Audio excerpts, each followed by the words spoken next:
குருவின் தினம் ஒரு சுவடுகளில் ஔவையார் அப்படின்றவங்கள பற்றின இன்றைய சுவடுகளை எடுத்துக்கலாங்க.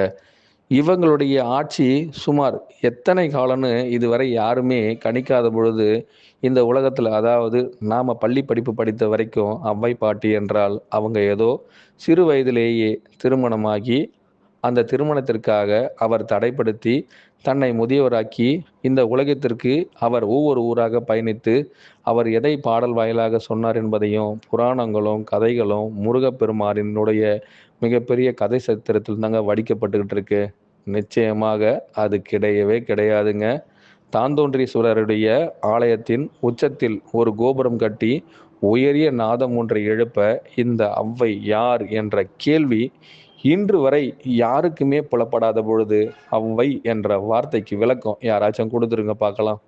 நிஜத்தை போதிக்க வந்த எங்கள் குருநாதரால் 7 பீடங்களை எழுப்ப வேண்டும், 8000 அகவல் நூல்களை படிக்க வேண்டும், ஞான போகிதம் என்பதன் உருவை முழுமையாய் கரைக்க வேண்டும், உரு கொடுக்க வேண்டுமென்றால் சுமார் 9000 நாவல்கள் ஆசிரியர்களை உருவாக்க வேண்டும், 14 சித்தர்களின் அனைத்து ஆபரணங்களையும் சூட்டி கொடுக்க வேண்டும்.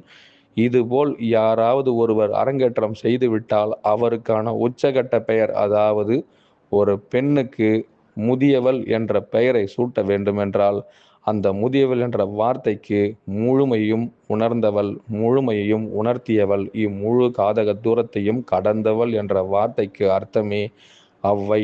இப்போ நாங்கள் விளக்கம் கொடுத்தா இதனுடைய மறுபெயர்ப்பில் மீண்டும் ஔவை யார், இந்த பதிகங்களை நாங்கள் வெளியிடும் பொழுதே பல பேருக்கு இன்னும் கூட குழப்பங்கள் நேரிடலாங்க.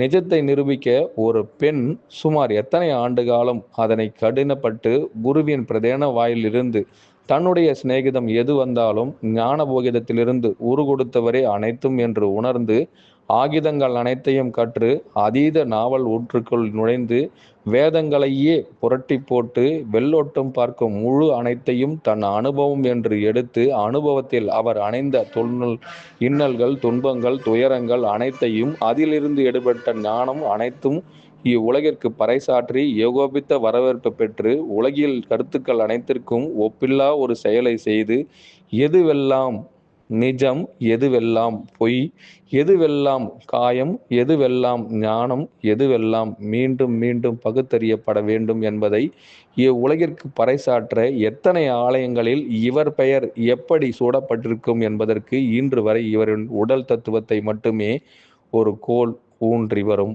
மூதாட்டியாய் காட்டி தன் பெயர் இதுவல்ல, தான் அதுவல்ல, தன் உருவம் அதுவல்ல, தானும் இது போன்று எதுவும் உருப்படுத்தவில்லை, உரு கொடுக்க ஏன் ஒரு கையில் கோல் ஊன்றினேன், எங்கே அதை ஊன்றினேனோ அவ்வூரில் நான் பதித்தேன், எதை நான் பதித்தேனோ அது என்னுள்ளிருந்து பதிக்கப்பட்டது, யாரால் அதை உரு கொடுக்கப்பட்டதோ அவர் என்னிலிருந்தே உரு கொடுத்தார்.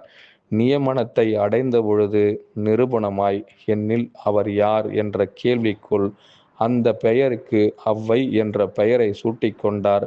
நிஜத்தை அவர் நிரூபிக்க எத்தனை தூண்களை ஆராய்ந்தாலும் கோயில் கருவறையில் தெரிய மாட்டேன், கொல்லைப்புறத்திலும் தெரிய மாட்டேன், மாடகோபுரத்தில் தெரிய மாட்டேன், எந்த ஒரு மதில் சுவரிலும் தெரிய மாட்டேன், உச்சிட்ட ஒரு இடத்தில் மட்டும் உயரிய நாதம் வலித்த நான் எவ்விடத்தில் மறைகின்றேனோ அவ்விடத்தில் அங்கு யார் தெரிகின்றாரோ அதற்கு மறைபொருளாய் நான் தெரிவேன், காட்டியவர் என் பின்புறத்தில் ஒளிச்சுவடாய் எனை காண்பிப்பார்னு சொல்லி அதீத காலங்கள் வரை ஒவ்வொரு ஆலயங்களிலும் தேனாய் பனியாய் உருவாய் கருவாய் திருவாய் அவர்களும் ஒளிர்ந்து காணப்பட்டாங்களாங்க.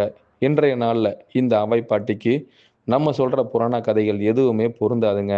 முதல் விஷயம் இதை நாங்கள் சொல்ல ஆசைப்படுறோங்க. இவர்கள் சொல்கிற கதைகள் அனைத்திலும் அவர்களின் பெயர் இங்கு இடப்படவே இல்லைங்க. நிரூபணம் என்ற வார்த்தையை நிரூபித்து காட்டியவர்கள் யாரோ அவருக்கு மட்டும்தான் அந்த பெயர் சூட்டணும்.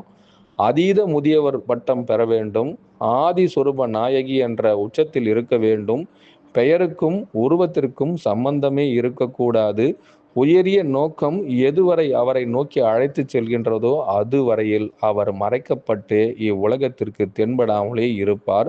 தென்படும் நாளன்று அவரின் எண்ணம் கொள்கை அனைத்தையும் உச்சத்தில் இருக்கும் முதியவரின் கோலாய் அவர் கையில் ஊன்றும் தாளாய் எப்படி அதை படிக்கப்படுகின்றதோ அப்பொழுதே அவரின் ஊன்றுகோல் எது என்பதையும் அனைவரும் புரிந்து கொள்ள முடியும். நிஜம் நிரூபிக்கப்படும் பொழுது அவ்வுருவம் அங்கு மறைந்து அவரின் உன்னத ஞானம் அங்கு வெளிப்பட்டால் அவருக்கு அப்பெயர் சூட்டப்படும். மீண்டும் எங்கள் சகாப்தத்தில் இதுபோல ஒவ்வொரு கருத்துக்களையும் நாங்கள் வெளியிடுகின்றோம்.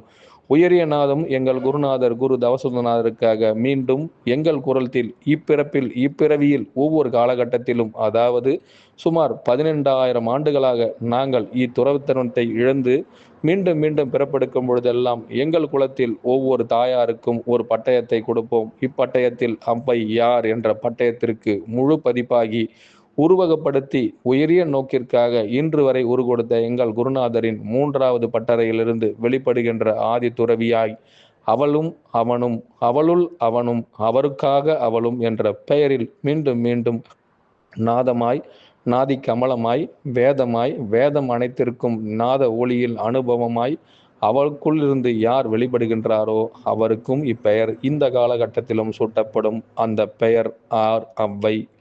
யார் அவ்வை? மீண்டும் சொல்கின்றோம், யார் அவ்வை?